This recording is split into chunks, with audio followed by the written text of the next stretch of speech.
Page 198. The cop leaves and Doc tells Marty that he'd better go on his date in the most 50s way possible, which is nice. Say, kid, you'd better pick up your mom and get going. But Marty is feeling a little sick and looking pale. Is it because he's being erased from existence?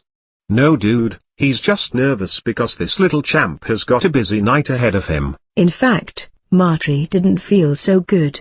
There was so much to do.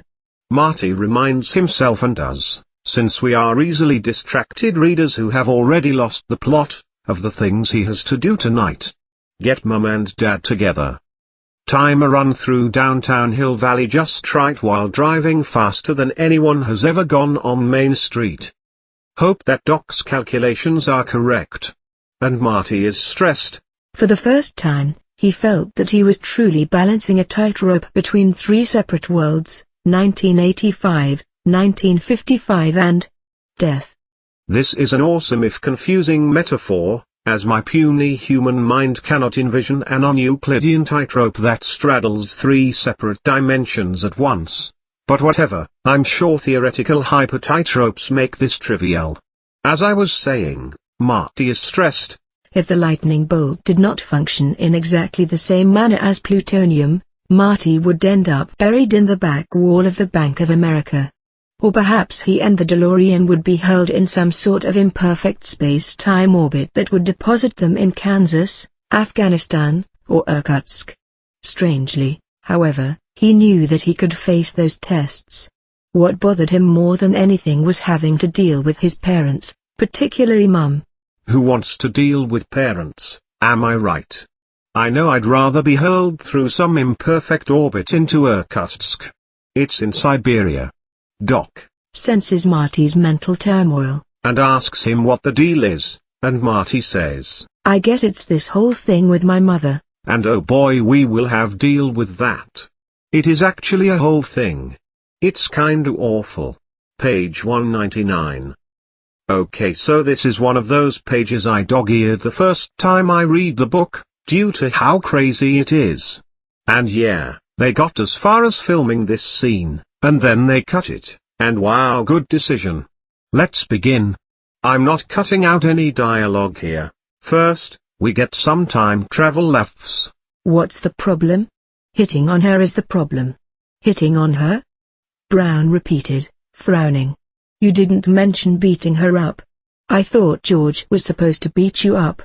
Ha ha ha ha ha ha, now that that's out of the way, let's talk about the unwanted sexual contact with Lorraine. Hitting on a girl is trying to make her, you know.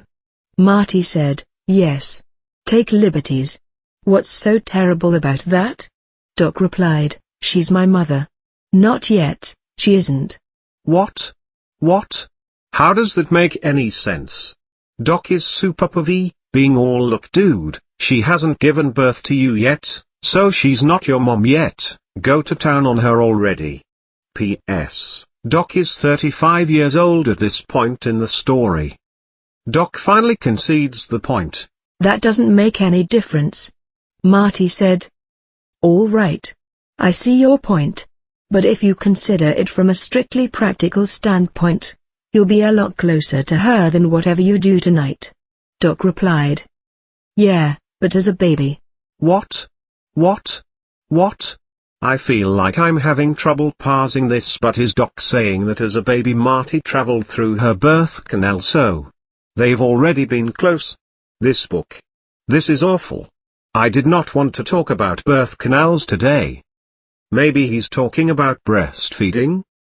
This book, you guys. What is even the deal with this book? So Marty protests that this sort of thing could permanently screw him up, and Doc asks how, and Marty explains. What if I get back to the future and end up being gay? It sounds like a little thing, but copying a feel from your mother could change a guy's whole life. I see, Doc nodded. But there's a difference. Copying a feel for pleasure is one thing.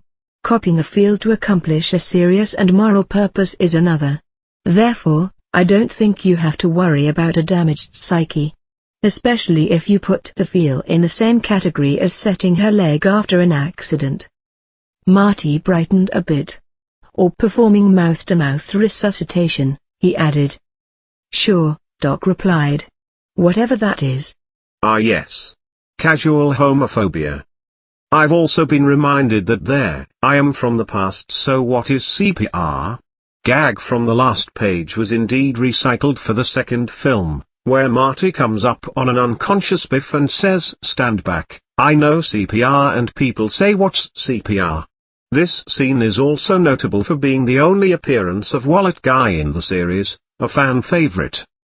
Anyway, let's get back to this movie's novelization.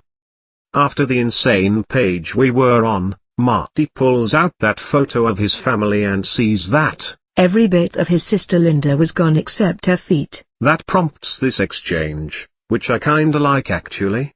Doc, Marty said slowly. I just had another thought. Suppose I start fading out on this picture sometime before we're finished?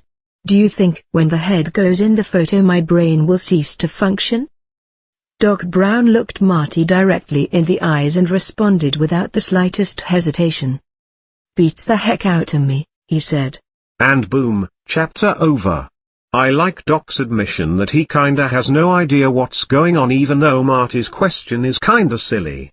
Really, the entire erasing people's bodies in sections mechanic of the photo is silly, as the more you think about it the less sense it makes. Anyway, it's a great way to show that even Doc isn't entirely sure of the powers they're messing with here, and it's miles better than the "here's what could go wrong" conversations we've had to sit through earlier just to get a similar point across.